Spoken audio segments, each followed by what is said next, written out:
بسم اللہ الرحمن الرحیم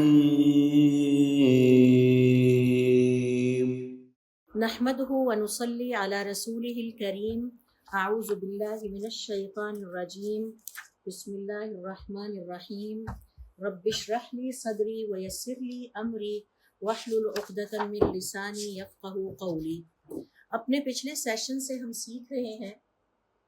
کہ میت کو اس دنیا سے انتقال کر جانے کے بعد وہ کون سے نیک عمل ہیں جن کا اجر و ثواب اس کے لیے جاری رہتا ہے۔ اور ہم نے اپنے پچھلے سیشن میں سیکھا کہ علماء کرام کا یہ کہنا ہے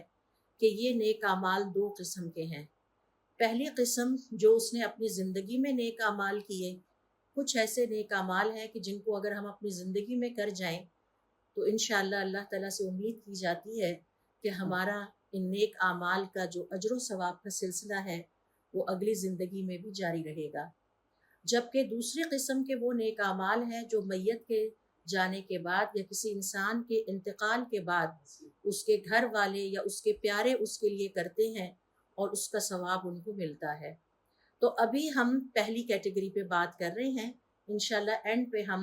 سیکنڈ کیٹیگری پہ آ جائیں گے۔ اس حوالے سے یہاں پر میں آپ کے ساتھ صرف 3 یا 4 احادیث شیئر کروں گی، اور ان احادیث کی روشنی میں ہم دیکھیں گے کہ تقریباً 10 کے قریب ایسے نیک عمل ہیں کہ جن کے کرنے کا اجر و ثواب موت کے بعد بھی جاری رہتا ہے۔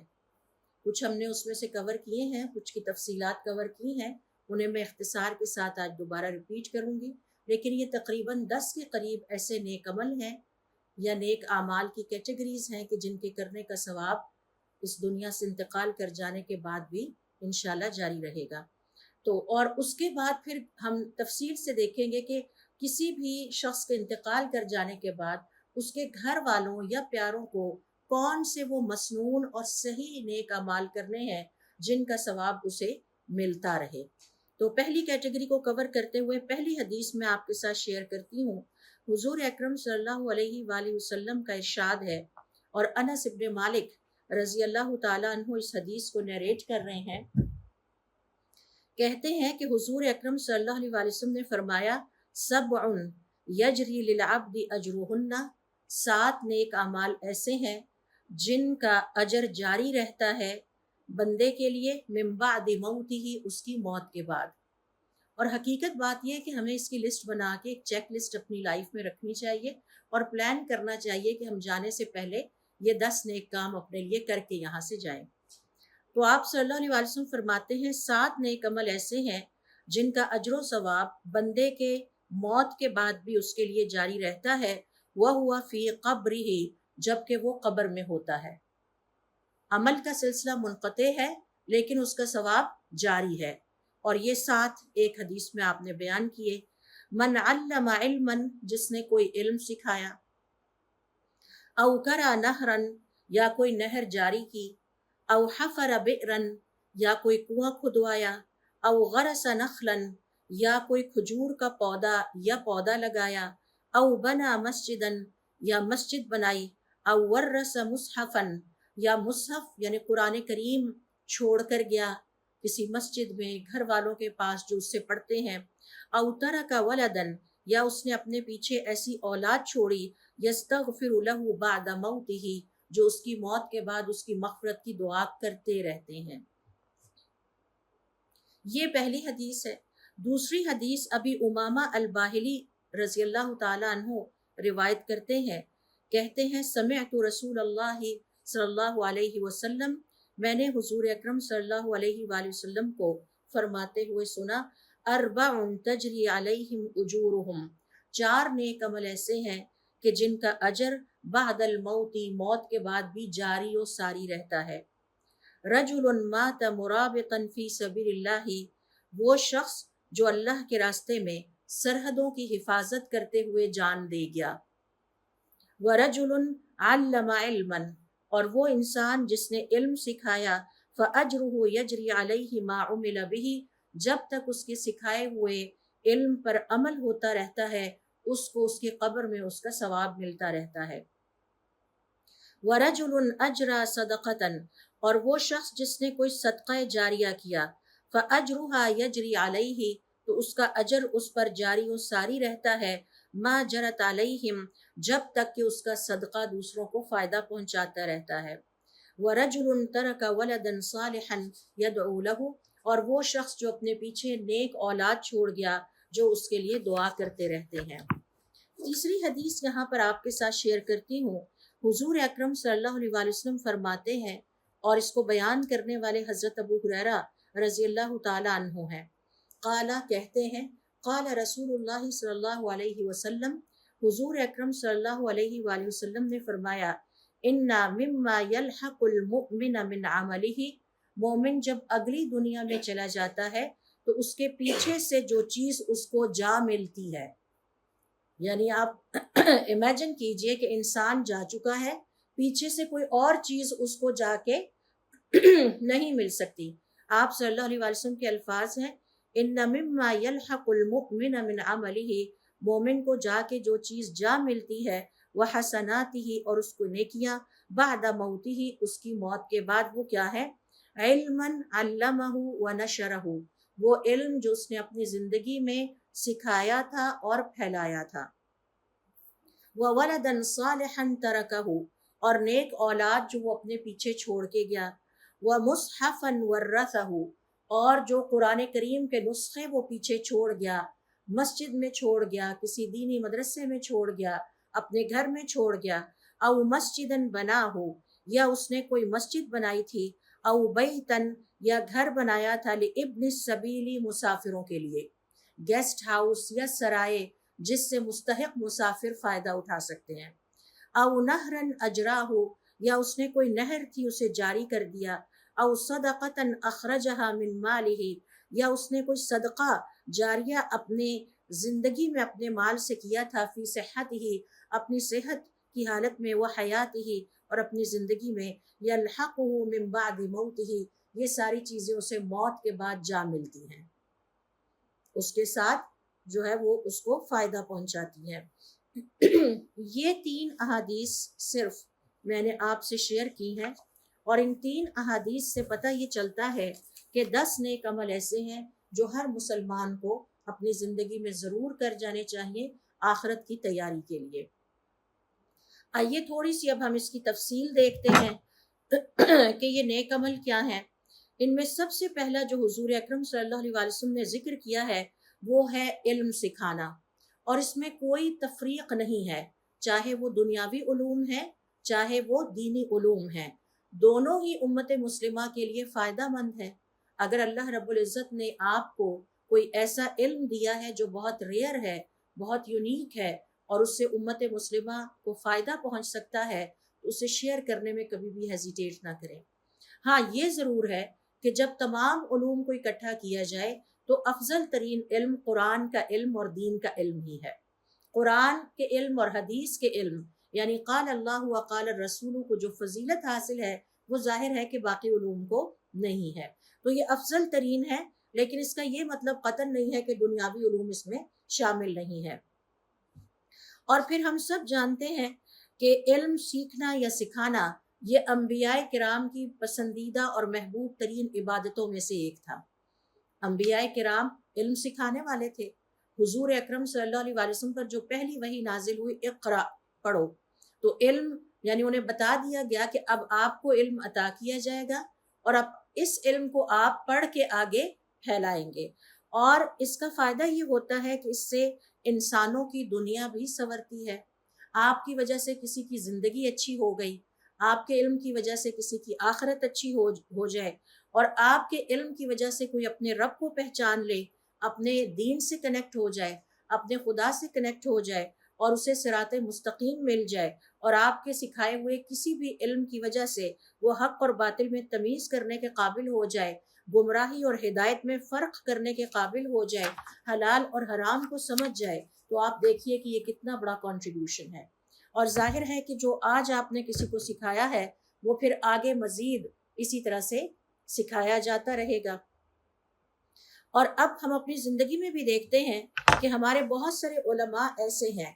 کہ جو اس دنیا سے جا چکے ہیں، لیکن آج بھی ان کے علم کی وجہ سے ہم اس کے بارے میں اس طرح سے بات کرتے ہیں جیسے وہ ہمارے پاس ہی ہوں۔ مثال کے طور پر صحیح بخاری کی ہم اکثر بات کرتے ہیں، تو امام بخاری آج بھی ہمارے ذہن میں، ہمارے علم میں زندہ ہے، اور مسلمان جنریشنز ان کے علم سے فائدہ اٹھا رہی ہیں۔ پھر اسی طرح سے مثال کے طور پر ابن تیمیہ رحمۃ اللہ علیہ ہیں، ہم ان کے علم سے مستفید ہوتے ہیں۔ یہ سب مٹی کے نیچے جا چکے ہیں، لیکن ان کا پھیلایا ہوا علم کہیں نہ کہیں پریکٹس ہو رہا ہے، کسی نہ کسی جگہ پہ روشنی کا باعث بنا ہوا ہے۔ یقیناً آج کتنی صدیاں گزر چکی ہیں، تو ذرا تصور کیجئے کہ کب سے ان کو یہ ثواب مسلسل صدقہ جاریہ کے طور پر مل رہا ہے۔ ابن الجوزی رحمۃ اللہ علیہ فرماتے ہیں، اگر انسان کو یہ پتہ چل جائے کہ موت کے بعد اس کا تمام عمل منقطع ہو جائے گا، تو وہ ضرور اپنی زندگی میں یہ ایفرٹ کرے کہ وہ کچھ نہ کچھ علم سکھا کر ہی کسی کو جائے۔ آپ کا اپنے گھر میں اپنے بچوں کو ایجوکیٹ کرنا، اپنے رشتہ داروں کو ایجوکیٹ کرنا، اپنے حلقہ احباب میں کوئی علم کی بات سکھا دینا، کسی جگہ فری ٹریننگ یا ورکشاپ کرا دینا اور اس کے کوئی چارجز ڈیمانڈ نہ کرنا، یہ سارے اس علم کو پھیلانے کی شکلیں ہیں کہ آپ کی وجہ سے کسی انسان کو رہنمائی ملی اور وہ اپنے کام کو اچھے طریقے سے کرنے کے قابل ہو سکا۔ اور وہ کہا کرتے تھے کہ ہمارے علماء اسی وجہ سے کتابیں لکھ کر گئے کیونکہ ہمارے علماء کی لکھی ہوئی کتابیں ان کی ایسی اولاد ہے جو کہ ہمیشہ رہنے والی ہے۔ وہ اولاد کی طرح سے، اب ابن تیمیہ رحمۃ اللہ علیہ کی شادی نہیں ہوئی تھی، ان کی اولاد بھی نہیں تھی، لیکن ان کی لکھی ہوئی کتابیں اور ان کتابوں سے جو آج تک ہم استفادہ کر رہے ہیں، وہ ولد صالح، نیک اولاد ہی کی طرح سے ہے کہ جو مسلسل دوسروں کو فائدہ پہنچا رہی ہے اور والدین کو اس کا اجر و ثواب مل رہا ہے۔ تو علم جب مسلسل دوسروں کے لیے فائدہ مند ثابت ہوگا تو اس میں ظاہر ہے کہ یہ ایک صدقہ جاریہ ہے، اور اس کے لیے علماء کرام کا یہ کہنا ہے کہ آپ اپنے ارد گرد دیکھیے، جہاں بھی اسلامی کتب کی طباعت ہو رہی ہو، ان کتابوں کو پبلش کرنے میں اپنا حصہ آپ ڈال سکتے ہیں، کسی ایک کتاب کا پورا کنٹریبیوٹ کر سکتے ہیں آپ کہ یہ میری طرف سے صدقہ جاریہ کے طور پر ہوگا۔ اچھے اور مفید جو ریسرچ پیپرز ہیں ان کو کنٹریبیوٹ ان کے لیے کرنا، یہ ساری وہ شکلیں ہیں کہ جو علم کو پھیلانے، یعنی صرف پڑھنا پڑھانا ہی نہیں، اس کی یہ بھی شکلیں ہو سکتی ہیں۔ اور حضور اکرم صلی اللہ علیہ وآلہ وسلم نے اپنی ایک حدیث میں فرمایا ہے کہ جس کسی نے ہدایت کی طرف دعوت دی اسے اتنا ہی اجر ہے جتنا کہ اس کے فالو کرنے والوں کا اجر ہے۔ تو آپ نے اگر کسی کی کوئی کتاب اچھی سی، بے شک چھوٹی ہے بڑی ہے، اس کو پرنٹ کروا دیا ہے، تو اب وہ آپ کی طرف سے صدقہ جاریہ کی، کیونکہ کسی نے لکھا ہے، کسی نے ڈیزائن کیا ہے، کسی نے اس پہ اسپینڈ کیا ہے اور وہ عوام الناس میں جاری ہے، تو یہ صدقہ جاریہ کی ایک شکل ہے۔ اسی طرح سے علماء کرام کا یہ کہنا ہے کہ اس میں ڈیجیٹل بکس جو ہیں ان کو بھی پرنٹ کروانا یا ان کے لیے کنٹریبیوٹ کرنا، ڈیجیٹل لائبریریز کے لیے کنٹریبیوٹ کرنا۔ اگر آپ کوئی بھی اسلامک ویب سائٹ کھولیں گی اور ان کی کتابیں دیکھیں گی تو وہاں سامنے فوراً آپ کے ایک ویب سائٹ پہ وہ نوٹ آ جاتا ہے، میسج آ جاتا ہے کہ اگر آپ کو یہ کام پسند ہے تو اس میں کنٹریبیوٹ کیجئے۔ تو یہ ایک بہت اچھی چیز ہے، آپ اس میں کنٹریبیوٹ کر کے صدقہ جاریہ میں اپنا حصہ ڈال سکتی ہیں، کیونکہ اس وقت دنیا بھر کے لوگ اس ڈیجیٹل لائبریری سے فائدہ اٹھا رہے ہیں۔ میں نے اسلام سوال و جواب میں اکثر یہ نوٹ کیا ہے کہ وہ بتاتے ہیں کہ یہ ہماری کتابیں، یہ فتاوی، ان سے لوگ کیسے مستفید ہو رہے ہیں، اگر آپ پسند کریں تو اس میں کنٹریبیوٹ کریں۔ تو جس شکل میں بھی ممکن ہو علم کو پھیلانے کی جو کوشش ہے وہ اس میں شامل ہے۔ دوسرا نیک عمل جو اپنی زندگی میں کرنا ہے وہ ہے کسی نہر کو جاری کر لینا۔ ابھی میں نے آپ کے سامنے حدیث پڑھی ہے، اور اس کے سے مراد علماء کرام کا یہ کہنا ہے کہ بعض اوقات نہر کسی علاقے کے قریب ہوتی ہے یا پانی کا کوئی ریزروائر قریب ہوتا ہے، لیکن وہ پانی لوگ جس جگہ رہ رہے ہوتے ہیں وہاں تک نہیں پہنچ پا رہا ہوتا۔ کبھی فنڈز کی شارٹیج ہوتی ہے، کبھی گورنمنٹ توجہ نہیں دے پاتی۔ آپ کو پتہ ہے اگر ہم پاکستان کی مثال لیں تو آبادی بہت بڑی ہے وغیرہ وغیرہ۔ اگر کوئی شخص ایسی جگہ تلاش کر کے لوگوں کی بستی تک پانی پہنچانے اور ان کے کھیتوں تک مستقل پانی پہنچانے کا نظام قائم کر دیتا ہے، جس سے لوگ بھی سیراب ہو جائیں، کھیتیاں بھی سیراب ہو جائیں اور جانوروں کو بھی پانی سہولت سے ملنے لگے، تو یہ نہر کو جاری کرنے کے برابر ہے۔ بعض اوقات میں نے دیکھا ہے جیسے یہ جو اسلام آباد کی پیریفرل بستیاں ہیں ان میں لوگ دور سے جا کے پانی بھر کے گھروں میں لاتے ہیں. اگر تھوڑا سا اسپینڈ کر کے ان کو کوئی پائپ وغیرہ لگا کے کسی قریبی جگہ پہ کوئی کنیکشن دے دیا جائے تو ان کی ان مشکلات میں کمی ہو سکتی ہے اور ان کے لیے آسانی ہو سکتی ہے. تو یہ بھی صدقہ جاریہ کی ایک شکل ہے اور اپنی زندگی میں اس کو ہمیں یعنی پانی کے حوالے سے جو ہے وہ ضرور کنٹریبیوشن میں حصہ لینا چاہیے. پھر اسی طرح سے علماء کرام یہ کہتے ہیں کہ اس کی ایک شکل یہ بھی ہے کہ ممکن ہے کسی جگہ پانی موجود ہو لیکن اسے ٹھنڈا کرنے کی سہولت نہ ہو. فلٹریشن پلانٹس لگوا دینا تاکہ لوگوں کو صاف ستھرا پانی ملے، یہ بھی اسی میں شامل ہے. اور ہمیں حضور اکرم صلی اللہ علیہ وسلم کی یہ حدیث بھولنی نہیں چاہیے کہ تمہارا اپنے ڈول سے اپنے بھائی کے ڈول میں کچھ پانی ڈال دینا بھی صدقہ ہے. تو جب ہم پانی کسی بھی شکل میں دوسروں کے ساتھ شیئر کرتے ہیں تو اس کا بہت زیادہ اجر و ثواب ہے. اور وہ سسٹم اگر انسان کے انتقال کر جانے کے بعد بھی چلتا رہتا ہے تو یہ اس کے لیے صدقہ جاریہ کی ایک بہت بڑی شکل ہے اور یہ دوسرا عمل ہے کہ جس کا اسے ثواب ملتا ہے. تیسرے نمبر پر ہے کنویں کھدوانا. کنویں کھدوانے کی اہمیت اس حدیث کو ریکال کر لیجئے کہ جب ایک شخص نے کو پیاس لگی اور وہ ایک کنویں میں اترا اور وہ راستے میں کہیں کھدا ہوا تھا تو مسافروں کے راستے میں پانی کا انتظام کرنا، کنویں کھدوا دینا یا بور کر کے وہاں پر فلٹریشن پلانٹ لگوا دینا تاکہ لوگوں کو اچھا صاف ستھرا پانی گزرنے والوں کو ملتا رہے، یہ اسی میں شامل ہے. اور پھر جب اس نے پانی پیا اور باہر نکلا تو اس نے دیکھا کہ ایک کتا بھی اسی طرح سے پیاس کی وجہ سے اپنی زبان لٹکائے پھر رہا ہے. اس نے اسے بھی پانی پلایا. اللہ رب العزت نے اس نیک عمل کی اتنی قدر کی کہ اس کی مغفرت کر دی. تو یہ جو پانی پلانا ہے یا کنواں بنانا ہے یا آج کل آپ بور کہہ سکتے ہیں، بور کروانا ہے، یہ وہ تیسرا نیک عمل ہے جسے ہمیں اپنی زندگی میں ٹارگٹ کرنا چاہیے. ہم سارا خرچ نہ اٹھا سکتے ہوں، حصہ ضرور ڈال دیں چاہے وہ کھجور کی گٹھلی کے برابر ہی کیوں نہ ہو. چوتھا نیک عمل جس کا ثواب انتقال کے بعد بھی انسان کے لیے جاری رہتا ہے وہ ہے کھجور کا درخت لگانا یا پودا لگانا.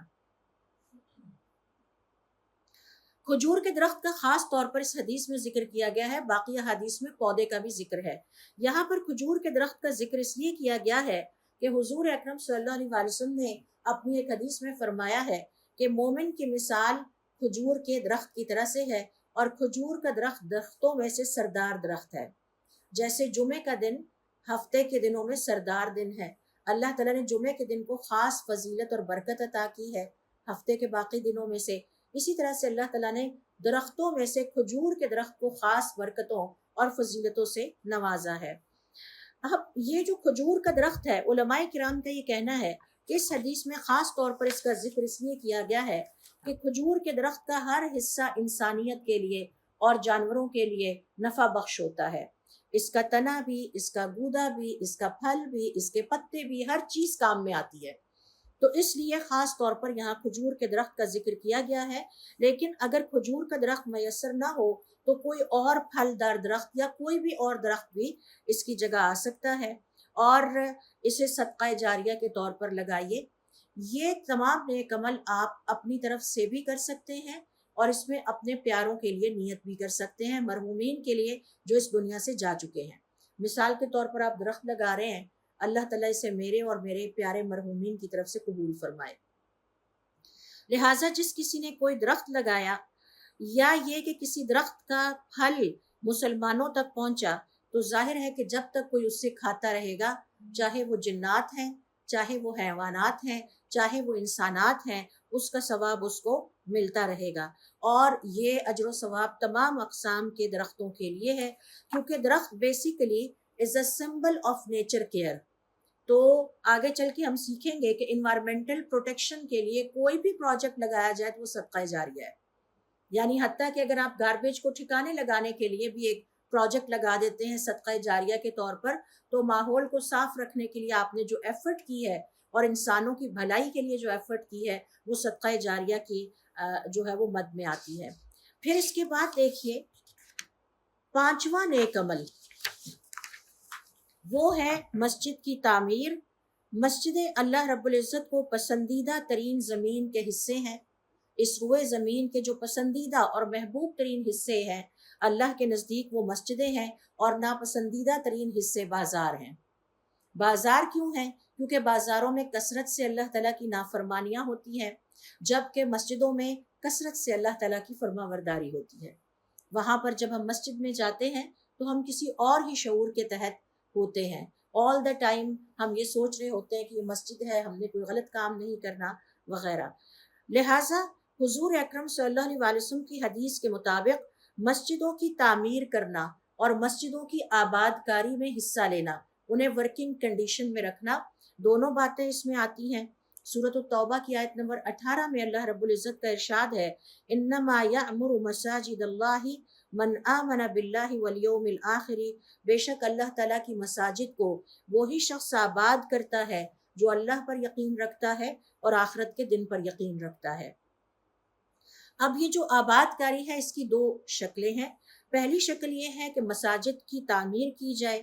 مساجد کی حفاظت کی جائے، ریپیئر اینڈ مینٹیننس کر کے اسے آباد رکھا جائے، اس کی توسیع کی جاتی رہے، اس کی مرمت میں حصہ لیں اور اس کی سہولیات میں اضافہ کرتے رہیں اور سہولیات کو جاری رکھنے کی کوشش کرتے رہیں۔ یہ سب مسجد کی بنانے اور مسجد کے آباد کرنے کی پہلی شکل ہے۔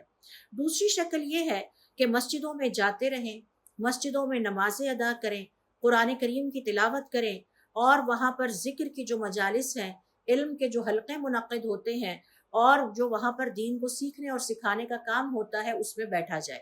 حضور اکرم صلی اللہ علیہ وسلم اپنی ایک حدیث میں فرماتے ہیں، جس شخص نے گھر سے وضو کیا اور مسجد کی طرف اس نیت سے چلا کہ وہ وہاں علم کی کوئی بات سیکھے گا یا سکھائے گا، تو جب وہ واپس پلٹتا ہے تو اس کے نامہ اعمال میں ایک حج اور ایک عمرے کا ثواب لکھ لیا جاتا ہے۔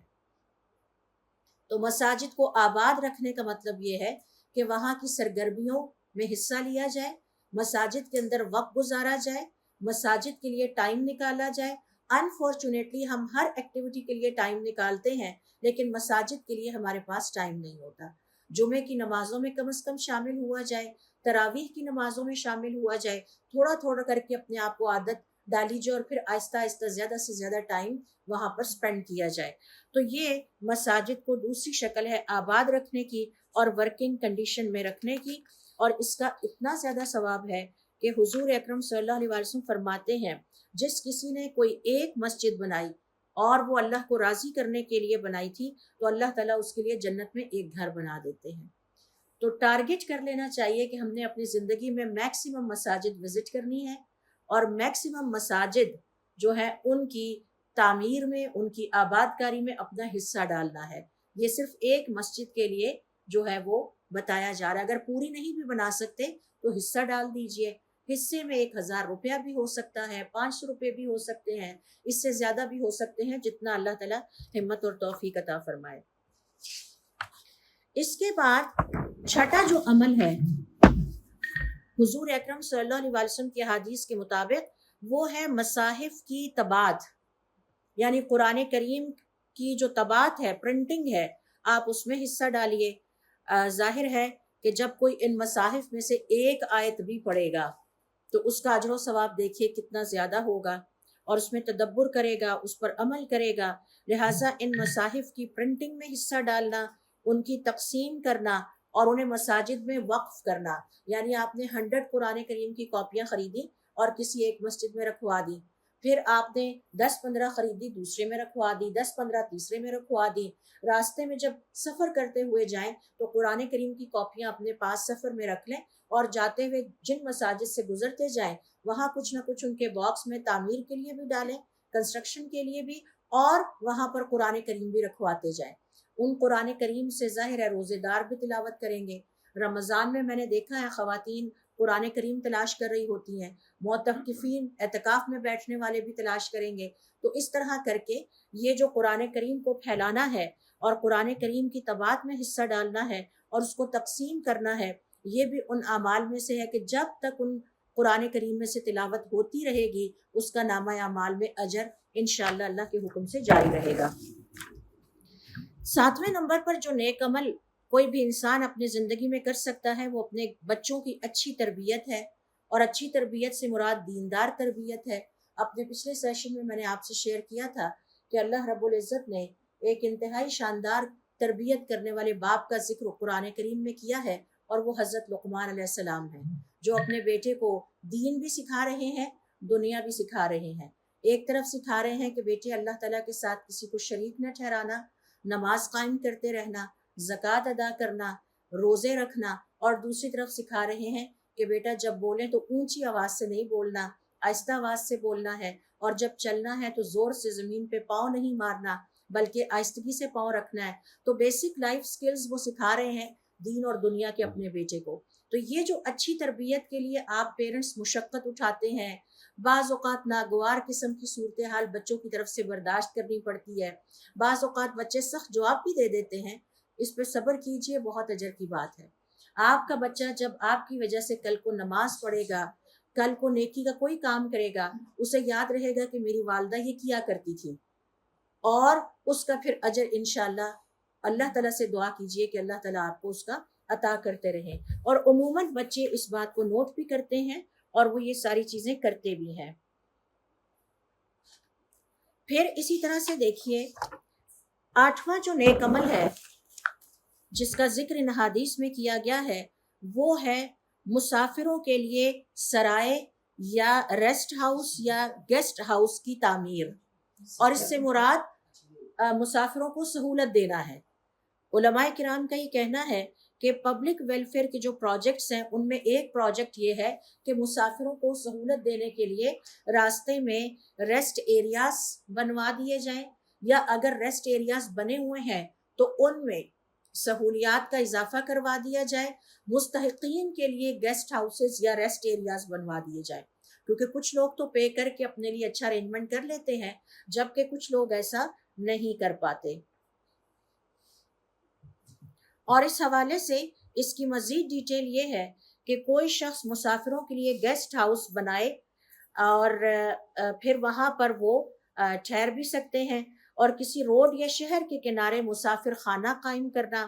کسی مدرسے یا مسجد میں مسافروں کے لیے کمرہ مخصوص کر دینا۔ بعض اوقات یہ ممکن نہیں ہوتا کہ الگ زمین خرید کے پورا بنوایا جائے، تو اس کے لیے روڈ کے کنارے مسجد والوں سے اگر بات کر دی جائے کہ ہم آپ کو ایک گیسٹ ہاؤس یا ریسٹ ہاؤس، ایک چھوٹا سا کمرہ ڈال دیتے ہیں جس میں مسافر جو مستحقین ہیں وہ آ کے آرام کر لیں، اور آپ اس کا یا تو بالکل چارج نہ کریں یا تھوڑا سا چارج کرتے رہیں تاکہ آپ کا بھی تھوڑا سا انکم بن جائے، تو یہ ایک بہت اچھا آئیڈیا ہے۔ یا کسی دینی مدرسے کو ٹارگٹ کر کے اس کے اندر اور انہیں بتایا جائے کہ آپ اناؤنس کر دیں کہ یہ ہماری طرف سے ریسٹ ایریا ہے، یہاں پر مستحقین آ کے ٹھہر سکتے ہیں۔ آپ جانتے ہیں کہ بعض اوقات لوگ بہت دور دراز سے علاج کرانے کے لیے آتے ہیں۔ پیمز ہاسپٹل میں میرے ایک ریلیٹیو نے بتایا کہ کشمیر سے جب لوگ آتے ہیں تو وہ پیمز ہاسپٹل کے برآمدوں میں ہی ٹائم گزارتے رہتے ہیں، کیونکہ وہ افورڈ نہیں کر رہے ہوتے کہ 20 دن 21 دن اپنے پیشنٹ کے ساتھ وہ مسلسل کسی ایسے گیسٹ ہاؤس میں رہ سکے جہاں 15,000 روپیہ ایک رات کا وہ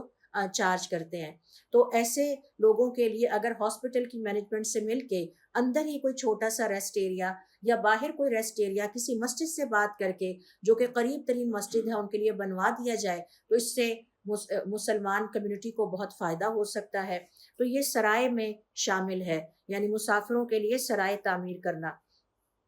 رفاہی قیام گاہ جہاں ضرورت مند مسافر رات گزار سکیں یا ٹرانزٹ پوائنٹس، بس اڈے پر آرام گاہ بنانا، وہاں پر بھی جگہ ہوتی ہیں، وہاں بھی چیک کیا جا سکتا ہے۔ ہر وہ کام جس سے مسافر کو آرائش، آرام یا سہولت ملے وہ ابن سبیل یعنی مسافر کے لیے گھر بنانے کے مفہوم میں شامل ہے۔ تو گیسٹ ہاؤس، ریسٹ ایریا بنوا دے، یا ہلکا پھلکا سا ان کے لیے کوئی فیسلٹی ایڈ کروا دے، جیسے ٹھنڈے پانی کی مشین وہاں پر لگوا دی جائے، کولر لگوا دیا جائے، بور کرا کے پانی جاری کر دیا جائے، یا کسی مسجد یا کسی مدرسے میں یا کسی اڈے کے ساتھ کوئی کمرہ ایسا بنا دیا جائے جہاں وہ لوگ آرام کر سکیں، تو یہ بھی ایک صدقہ جاریہ کی شکل ہے جو کہ 8ویں نمبر پر ہمیں اپنی زندگی میں کوشش کرنی چاہیے کہ ہم اس کو کر سکیں کسی نہ کسی شکل میں۔ اس کا اجر بعد میں بھی چلتا رہتا ہے، اور اس کے لیے علماء کرام کا کہنا ہے کہ اس میں یہ بھی شامل ہے کہ اگر کوئی شخص زمین خرید کر وقف کر دیتا ہے، زمین کا وہ ٹکڑا ڈونیٹ کر دیتا ہے تاکہ یہاں پر مسلمان میتیں جو ہیں ان کو دفنایا جا سکے۔ بہت سارے لوگ اپنی پیاروں کی قبروں کے لیے پیمنٹ نہیں کر سکتے، اور اسی طرح سے مسلمان میتوں کے مستحق میتوں کے غسل کا انتظام کرنا، ان کے کفن کا انتظام کرنا، یعنی بھی کسی بھی قسم کا جو پبلک ویلفیئر کا پروجیکٹ ہے اس کو اگر جاری کر دیا جائے. مثال کے طور پر اگر کہیں موبائل میڈیکل یونٹ یا میڈیکل یونٹ کام کر رہا ہے تو اس کے ساتھ ہی ایک سیکشن ایڈ کرا دیا جائے کہ یہاں پر مستحقین کے لیے غسل کا، تجہیز و تکفین کا انتظام بھی ہم ایڈ کرنا چاہتے ہیں، تاکہ وہ کام جو ہے ایک فیسلٹی اس میں ایڈ ہو جائے. تو ہم جانتے ہیں حضور اکرم صلی اللہ علیہ وسلم کی حدیث ہے کہ جس شخص نے کسی میت کے لیے کوئی قبر کھودی اور پھر اس میں اس میت کو ڈالا تو اسے اتنا ثواب ملے گا کہ جیسے اس نے اپنے گھر میں کسی کو قیامت تک رکھا. ٹھیک ہے، تو قیامت تک اس کا ثواب جو ہے وہ اللہ رب العزت کی طرف سے وعدہ ہے. ناوا نیک عمل جو ہمیں اپنی زندگی میں کرنا چاہیے اور جس کا ذکر حضور اکرم صلی اللہ علیہ وسلم کی حدیث میں آتا ہے کہ وہ شخص جو مسلمان سرحدوں کا پہرا دیتے دیتے انتقال کر جائے. اور یہ میں نے آپ کے سامنے یہ حدیث ابھی پڑھی تھی، اور آپ صلی اللہ علیہ وسلم ایک اور حدیث میں فرماتے ہیں رباط یوم و لیلۃ، ایک دن اور ایک رات سرحد، مسلمان سرحد کا پہرا دینا خیر من صیام شہر و قیامہ، ایک مہینے کے نفلی روزے اور قیام سے زیادہ افضل ہے. اور اگر وہ یہ پہرا دیتے دیتے فوت ہو جائے تو اس کے تمام نیک اعمال کا اجر اس کو قیامت تک ملتا رہے گا. وہ جو سرحد کی حفاظت کر رہا تھا، آپ کو پتہ ہے کہ مسلمان سرحدوں کی، مسلمان ممالک کے سرحدوں کی حفاظت بہت امپورٹنٹ ایشو ہے،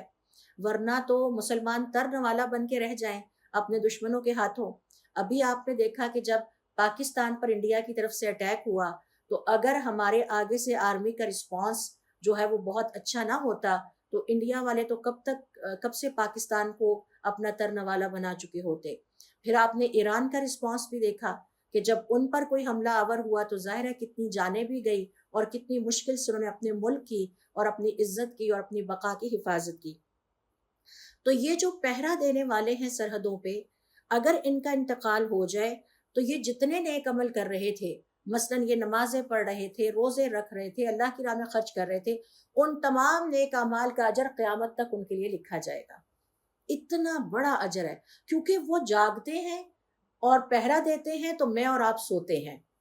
وہ اپنے گھر سے دور رہ کے قربانی دیتے ہیں، جان ہتھیلی پہ رکھتے ہیں تو میں اور آپ لائف انجوائے کرتے ہیں. آپ سوچئے کہ اگر آج ہم سب کو اپنی حفاظت خود کرنا پڑ جائے تو کیا ہم خود یہ حفاظت کر سکتے ہیں؟ اتنی بڑی وہ قربانی دیتے ہیں اپنے نفس کی کہ اس کے مقابلے میں پھر اللہ تعالیٰ نے ان کا اجر بھی اتنا ہی زیادہ رکھا ہے. اچھا، اب سوال یہ پیدا ہوتا ہے کہ ہمارے تو یہ بس میں نہیں ہے، نہ ہمارے پاس وہ ٹریننگ ہے ملٹری کی، نہ ہمیں یہ طریقہ آتا ہے، تو ہم اس میں اس نیکی کو کیسے پا سکتے ہیں؟ تو علماء کرام کا یہ کہنا ہے کہ ہم اس نیکی کو اس طرح سے پا سکتے ہیں کہ آپ صلی اللہ علیہ وسلم کی حدیث ہے من جہز غازیا فی سبیل اللہ، جس کسی نے کسی غازی کو سبیل اللہ میں نکلنے کے لیے تیاری میں مدد دی، چاہے فائنینشلی اسسٹ کیا، اس کو متعلقہ چیزیں لے کر دی، چاہے پیچھے سے اس کی فیملی کا خیال رکھا، شہداء کی فیملیز کا خیال رکھنا، اور جو سرحدوں پر پہرا دے رہے ہیں ان کے گھر والوں کی خیر خبر کرنا، ان کے اوپر سپینڈ کرنا، کان لہ مثل اجرہ، ان کا بھی اتنا ہی اجر ہے جتنا کہ ان سرحدوں پر پہرا دینے والوں کا اجر ہے. من غیر ان ینقص من اجر الغازی شیئا، اور غازی کے اجر میں سے بھی کوئی کمی نہیں ہوگی. تو اس نوجوان کو بھی اتنا ہی ثواب ملے گا اور اس کو فائنینشلی اسسٹ کرنے والوں کو بھی اتنا ہی ثواب ملے گا. ابھی ریسنٹلی آپ نے دیکھا کہ جب ایران میں ایک موومنٹ چلی، ایک ڈرائیو چلی کہ تمام لوگ پیسے ڈونیٹ کریں تاکہ ہم اپنے ڈیفنس سسٹم کو، اور غالباً کسی بہت بڑی شخصیت کے سر کا انہوں نے قیمت لگائی کہ ہم نے اس کو قتل کر کے بدلہ لینا ہے اپنے، تو خواتین نے اپنے زیورات بیچ کر بھی، اور حضور اکرم صلی اللہ علیہ وسلم کے بھی زمانے میں جب آپ نے جہاد کے لیے نکلنا ہوتا تھا تو آپ ندا لگاتے تھے کہ بھئی بتائیے کس کے پاس کیا ہے تاکہ ہم مسلمان لشکر کو تیار کر کے نکلیں. ایک چھوٹی سی سٹیٹ تھی، اس کے تمام اخراجات فی الحال آفیشلی پورے نہیں ہو سکتے تھے، تو خواتین اپنے زیورات تک بھی دے دیا کرتی تھی کہ ٹھیک ہے ان کو آپ بیچ کے ہمارے فوجی بھائیوں پر اور مجاہد بھائیوں پر استعمال کر لیجئے. اب اس طرح سے باقی مسلمان حصہ لے سکتے ہیں کہ وہ اپنی زندگی میں کنٹریبیوٹ کریں تاکہ مسلمان ملک جو ہے ان کے پہروں حفاظت ہوتی رہے سرحدوں کی. 10واں نیک عمل او صدقۃ اخرجها من مالہ فی صحتہ و حیاتہ، وہ صدقہ جاریہ جو اس نے اپنی زندگی میں اپنی صحت کی حالت میں اور زندگی کی حالت میں کیا تھا، اس کی موت کے بعد اس کو جام ملتا ہے، یلحقہ، اس سے مل جاتا ہے۔ یہاں صدقہ جاریہ سے مراد وہ تمام ویلفیئر کے پروجیکٹس ہیں۔ علماء کرام کا یہ کہنا ہے کہ جو امت مسلمہ کو فائدہ پہنچا سکتے ہیں۔ اچھا، یہ ویلفیئر پروجیکٹس اس میں کیا کیا شامل ہیں؟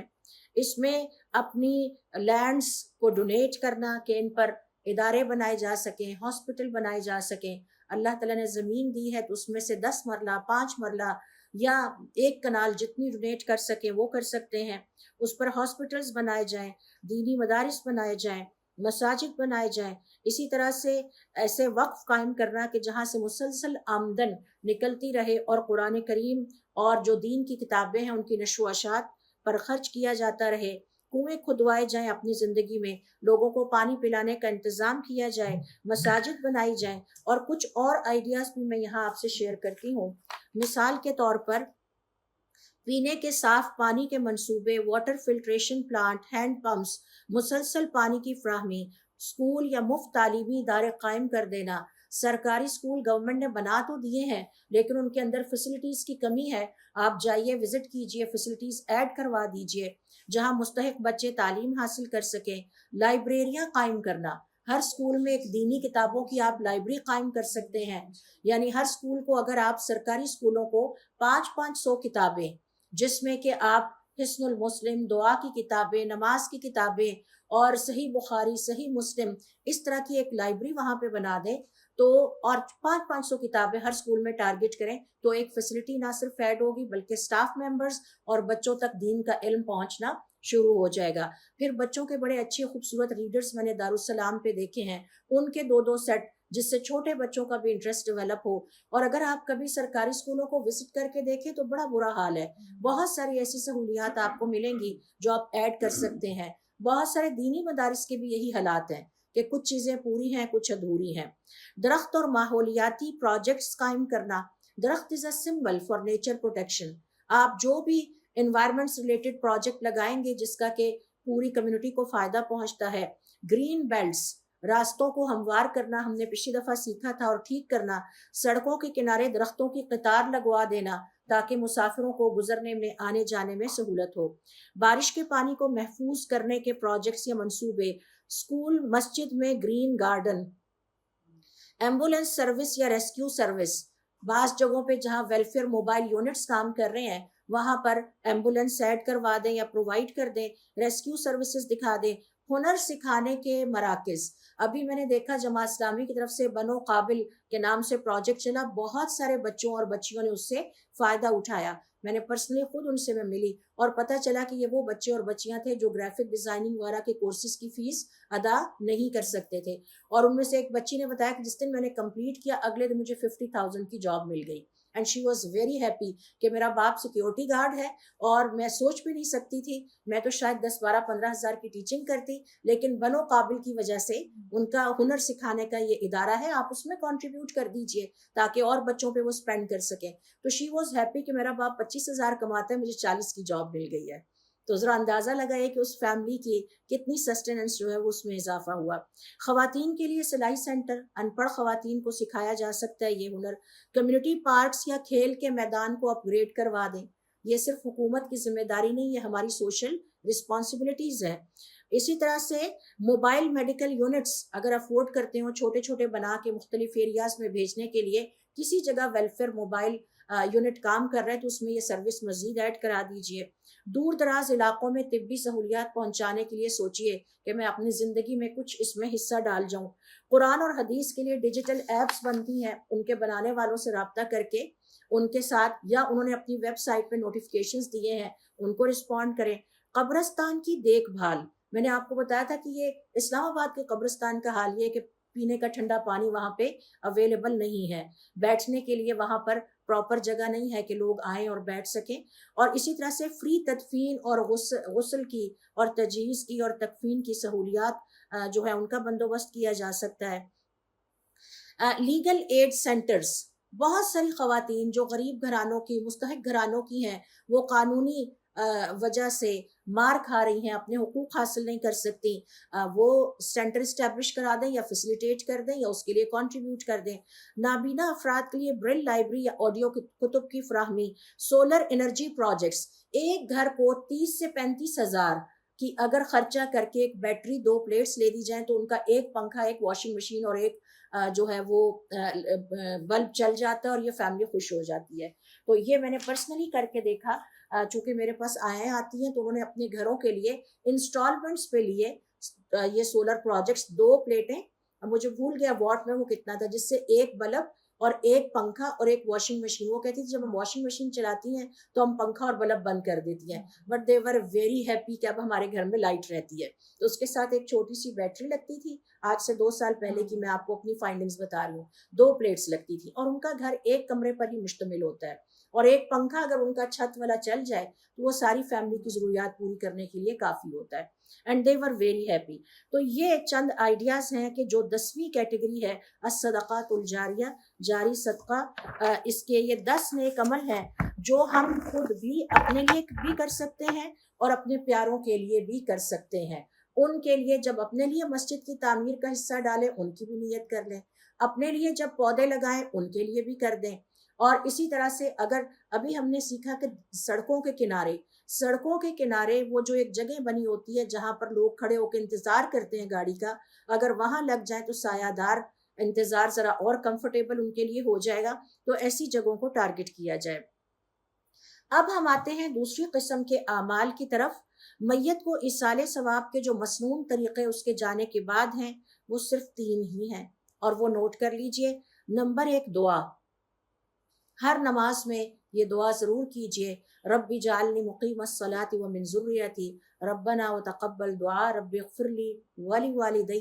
وللمؤمنین۔ رب اغفر لی، مجھے بھی بخش دے، میری بھی مغفرت فرما دے، میرے والدین کی بھی اور تمام مسلمانوں کی۔ اس میں آپ کے رشتہ دار بھی آ جائیں گے، دوست احباب بھی آ جائیں گے، لیکن اس کو کریں ضرور، کرتے رہیں، اس کا اجر بہت زیادہ ہے۔ اللہ رب العزت نے قرآن کریم میں ہمیں بتایا ہے کہ اللہ کے نیک بندے اپنی دعاؤں میں جانے والوں کو یاد رکھتے ہیں، ربنا اغفر لنا ولاخواننا الذین سبقونا بالایمان، ہماری بھی مغفرت فرما دے اور ہمارے تمام مسلمان بہن بھائیوں کی۔ دعا میت کے لیے سب سے بڑی نعمت ہے،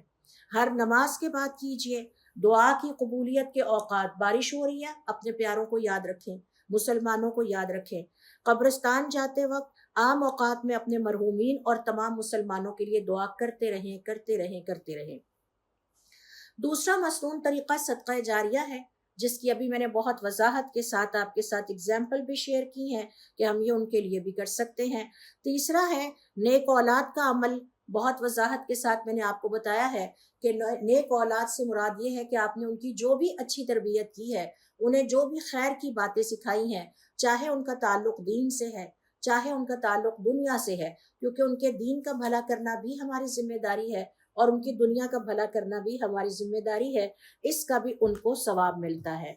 یہ ہیں وہ 3 مسنون عمل۔ اس کے علاوہ یہ جو ہمارے ہاں رائج شکلیں ہیں، 40واں کرنا، 7واں کرنا، کل کرنا، رشتہ داروں کو اکٹھے کر کے ہر جمعرات کھانا کھلانا، برسیاں کرنا، یہ سب کچھ غیر مسنون ہے۔ مجھے دکھ ہوتا ہے، تکلیف ہوتی ہے دیکھ کے کہ لوگ اتنا پیسہ خرچ کرتے ہیں، اتنی ایفرٹ کرتے ہیں، لیکن اس کا کیا فائدہ۔ اور ابن عثیمین رحمۃ اللہ علیہ فرماتے ہیں، تمہارا تہجد کے وقت اٹھ کر اپنے والدین کے لیے دعا کرنا ان کے لیے 100 اونٹ ذبح کرنے سے زیادہ قیمتی ہے،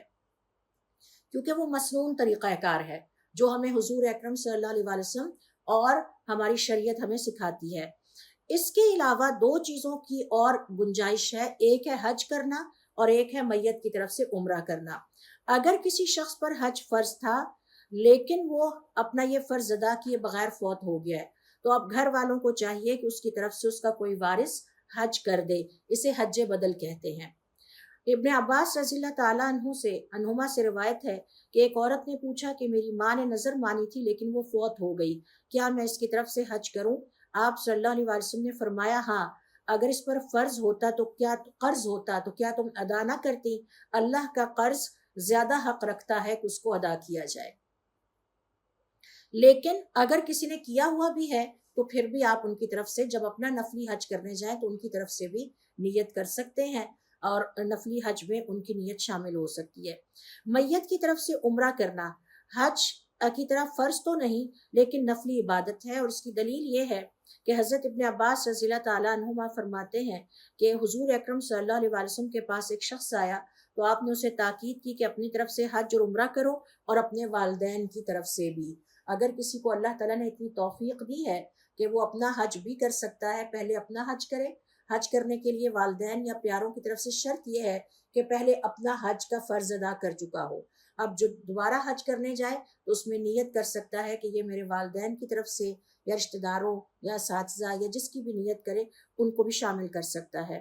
تو اس طرح سے ہمیں ہماری شریعت سے یہ گنجائش ملتی ہے کہ حج اور عمرہ بھی میت کی طرف سے کیا جا سکتا ہے۔ باقی یہ جتنی مروجہ بدعات ہیں ان کا اس سے کوئی تعلق نہیں۔ ایک بات جو ہمیں یاد رکھنی چاہیے خاص طور پر یہاں پہ وہ یہ ہے کہ میت کے لیے سب سے قیمتی تحفہ نہ پھول ہیں نہ چراغ ہیں، اور ہماری صرف اور صرف سچی دعائیں جو دل سے ان کے لیے نکلیں۔ خاص طور پر تہجد کے وقت بہت محبت ہے تو قربانی دیجیے نیند کی، اور تہجد کے وقت بیٹھ کر اپنے پیاروں کے لیے، لیلۃ القدر کی رات میں اپنے پیاروں کے لیے جتنے بھی فضیلت والے اوقات ہیں ان کی میں دعا کریں، اور اس کے ساتھ ساتھ ان کی طرف سے صدقہ جاریہ کی جتنی شکلیں ہیں ان میں حصہ ڈالتے رہنے کی کوشش کیجیے۔ اللہ رب العزت سے دعا ہے کہ اللہ تعالی ہمیں اپنے مرحومین کے لیے خیر کا ذریعہ بنائے، اور